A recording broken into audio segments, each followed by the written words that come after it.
We all know that actors that get too heavily involved with politics end up really hurting their careers. And of course, the same thing is happening right now with Alan Ritchson and some crazy comments that he made recently, which is going to be discussed over here on The Five. But before we begin, don't forget to like, share, comment, subscribe on this video so we can break through the algorithms. Here we go. Hollywood can't quit their TDS. Actor Alan Ritchson, who stars in the hit action series Reacher, pretending to be the tough guy he plays on screen, raging about Trump and fantasizing about beating him to a pulp. Could you go all the way to letting go of the resentment? No, I don't know, man. Oh, like, I'm just supposed to let go of my resentment that this guy is just raping the world that he lives in. What is releasing the resentment gonna do for the world? Like, I think we should hold on to some of that anger so somebody gets Guy Ritchied and wakes up in a pool of their own teeth and blood. Emily, what's going on with this guy? I don't know. But I think he represents a certain strain of the population right now that is absolutely fueled by rage, that used to be pro-Donald Trump and is now against them. And the Epstein files did a large part in shifting him. He's talked about some trauma in his past that I think might fuel the reason why he's so impassioned about having there be accountability for what's in the Epstein files.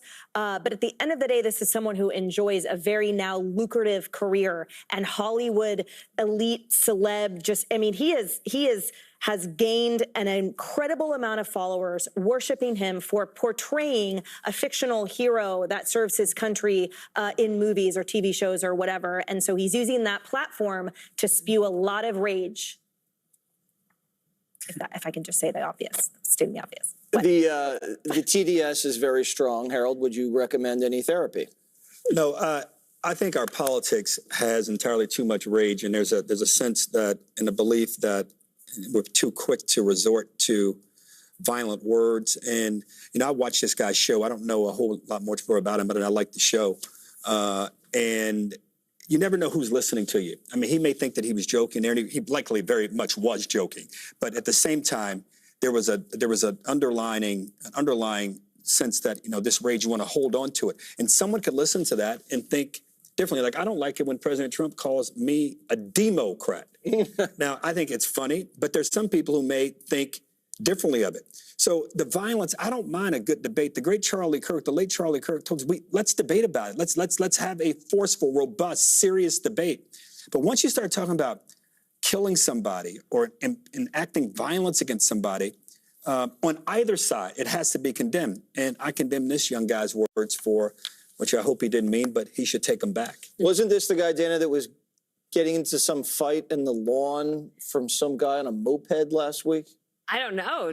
Oh, wow. The answer is yes. Missed that. Okay, yes, that happened. Was that on TDS Tuesday? Yeah, I think it was. It happened months ago, and the neighbor was at fault. Okay. I watched the show. I didn't really know anything about him. I don't know why celebrities feel like they need to go on a show where you're going to get asked about politics. I mean, a lot of people watch the show. But maybe now half of them won't. I mean, you don't have to be a Trump supporter, but why be a Trump hater when everybody is watching Amazon? Greg, is this the guy you beat to a pulp the other day? Yes, it is.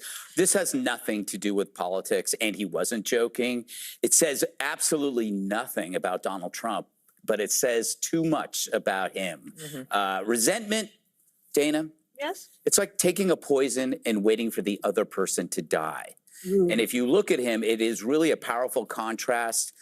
A guy that is so physically fit, but spiritually he's diseased. It's probably likely connected. The obsession is a distraction. He's not enjoying himself. This is not TDS. TDS is something else. There's something deeper. Emily alludes to it, and it serves as an example to a lot of the things that we've seen on the streets, the assassination attempts, the romance of violence, is that there are underlying issues to the actions that if you remove the Trump is evil narrative, there's something else there. And this just happens to bring it out. He was a model in the Bruce Weber era. I'm sure there was something that happened there. He had suicidal periods in his life, very serious stuff. And I think, when the interviewer was trying to get at the fact that it's the resentment that is eating him alive, and he's essentially poisoning himself. And no amount of squats and bench presses are going to get rid of that.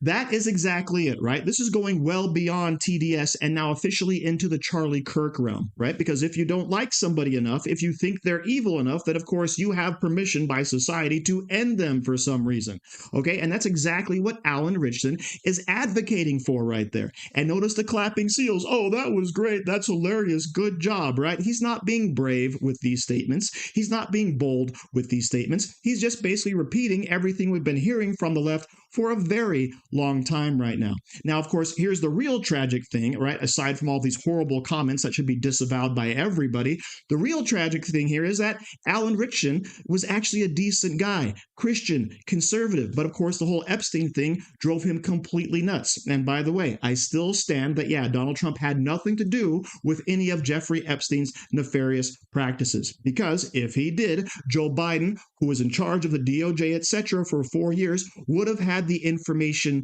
leaked, especially during a presidential campaign. It would have destroyed Donald Trump. However, since none of that information came out, I can only assume that Donald Trump, in fact, is completely innocent of any and all charges or accusations. But of course, that wouldn't be good enough for Alan Ritchson, who, by the way, is tanking his career with statements like these. All right, because of course, he's trying to be the next big action star. And honestly, he could be. He has the physicality, he has the looks. However, remember, who's your audience, right? Who's going to go to your movies where you're out there kicking butt and taking names? Who's going to go to the movie where you're exploding everything and chasing bad guys? It's going to be the conservatives. It's going to be the dudes. And of course, by you coming out and attacking Donald Trump in this fashion, you are potentially losing half of your audience. And of course, his most recent movie, The Motor City, which is what he's advocating for here on this program, it cost $30 million to make, not a big budget, and it had an opening box office weekend of 1.6.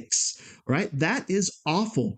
And I wonder why it would be so low, because honestly, I was considering about going to see this movie until I saw these comments. And now I'm not going to touch it with a 10-foot pole. And I have to wonder how many other millions of Americans out there are just like me, who heard these comments and said, you know what, this guy is no longer worth my time and effort. And of course, the sad part about all this is that apparently he was diddled by some producer at some point and is still holding a grudge, allegedly. So thank you very much for watching. Don't forget to like, share, comment, subscribe, and say hi to your mom for me.